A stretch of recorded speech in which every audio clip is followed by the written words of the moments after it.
Question हमारा है make a haste lest your should not miss the train. ठीक है, यहाँ पे देखिएगा इंपेरेटिव सेंटेंस का प्रयोग हुआ है, जल्दी करो।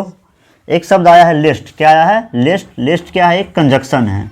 लेस्ट क्या है? एक कंजक्शन है। और याद रखिएगा लेस्ट का मतलब होता है कहीं ऐसा ना हो, कहीं ऐसा ना हो। और लेस्ट के बाद जो क्लॉज आता है ना, उसमें हमेशा ही शुड का प्रयोग होगा। तो यहाँ पे देखेंगे आप तो शुड का प्रयोग हुआ, ये अच्छी बात है। लेकिन क्या होता है ना कि लेस्ट जो है ये नेगेटिव वर्ड है। क्या वर्ड है ये? नेगेटिव वर्ड है। इसका मीनिंग है कहीं ऐसा ना हो। इसमें नहीं का जो मीनिंग है ना, नहीं, नॉट का मीनिंग पहले से क्या है? छुपा हुआ है। तो लिस्ट में नोट का मीनिंग पहले से छुपा होता है। तो लिस्ट के जो आगे आने वाले क्लॉज होते हैं उसमें हम लोग नोट का इस्तेमाल नहीं करते हैं। तो यहाँ पे नोट का इस्तेमाल किया गया है, ये एरर है। ठीक है, तो इस सेंटेंस का जो पार्ट सी है उसमें क्या है? एरर है। लिस्ट के साथ नोट का इस्तेमाल नहीं किया जाता। दूसरी बात है कि लिस्ट के साथ हमेशा ही शुड का प्रयोग किया जाएगा। अगर यहाँ पे मे का प्रयोग होगा या किसी और मोडाल वर्ब का प्रयोग होगा तो भी क्या होगा? वो गलत होगा। एक और भी एरर है इसमें, योर नहीं होगा, सब्जेक्ट है तो क्या होगा? वो यू होगा।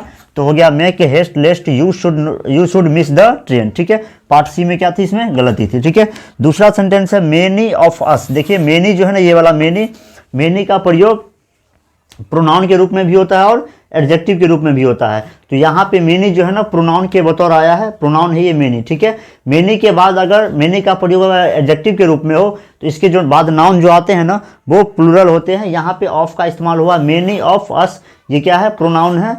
ठीक है, डू का इस्तेमाल हुआ है। ठीक है, ये भी सही है। Do not know, do not know यहाँ तक सही है, कोई दिक्कत नहीं है। टू स्विम, अच्छा नो क्या है? नो एक ऐसा वर्ब है जिसके बाद अगर आपको नॉन फाइनाइट वर्ब लगाना है तो सीधा सीधा इन्फिनेटिव का प्रयोग नहीं करते हैं। इन्फिनेटिव का मतलब टू और वर्ब का प्रयोग नहीं करते हैं। नो के साथ हाउ प्लस इन्फिनेटिव यानी कि टू प्लस V1 का इस्तेमाल होता है। तो यहाँ पे क्या होगा? हाउ टू स्विम होगा, यहाँ पे हाउ लगाना था, यानी इसमें भी पार्ट सी में क्या है? गलती है। ठीक है, ये जो तीसरा क्वेश्चन है कह रहा है एट लास्ट।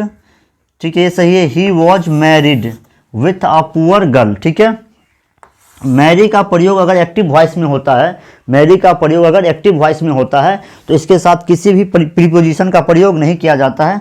जैसे आप कहेंगे राम मैरिड सीता। ठीक है, इसमें किसी भी प्रीपोजिशन का प्रयोग नहीं हुआ है, ये एक्टिव वॉइस का वर्ब है। ठीक है, लेकिन जब इसका प्रयोग एडजेक्टिव की तरह या फिर पैसिव वॉइस में होता है तो मैरी के साथ टू का प्रयोग होता है, बाय का नहीं होता, ना ही विथ का होता है। तो यहाँ पे टू आएगा। At last he was married to a poor girl, अगर बाय लगाएंगे तो भी क्या होगी? ये गलती होगी।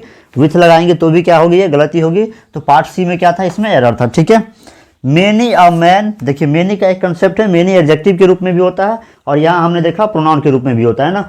तो मेनी के बाद जो नाउन आता है ना वो हमेशा ही नाउन क्या होगा? प्लूरल होगा। ठीक है, जैसे मेनी बॉय कहेंगे तो गलत होगा, मेनी बॉयज कहना पड़ेगा। मेनी गर्ल कहेंगे तो गलत होगा, मेनी गर्ल्स कहना पड़ेगा। ठीक है, लेकिन मेनी के बाद अगर कोई आर्टिकल आ जाए, ए या एन आ जाए, ए या एन आ जाए, मेनी के साथ अगर कोई आर्टिकल आ जाए मेनी के बाद, तो आगे जो आने वाला नाउन होगा ना वो क्या होगा? सिंगुलर होगा। क्या होगा? सिंगुलर। तो यहाँ पे देखिए मेनी अ, यहाँ पे नाउन कैसा आया है? सिंगुलर आया है, मेनी अ मैन। ठीक है ये। ठीक है, जब नाउन सिंगुलर तो वर्ब भी आपका क्या होगा? सिंगुलर। तो हैव नहीं आएगा, यहाँ पे क्या आएगा? हैज आएगा। तो यहाँ पे सही हो जाएगा many a man has been working under me.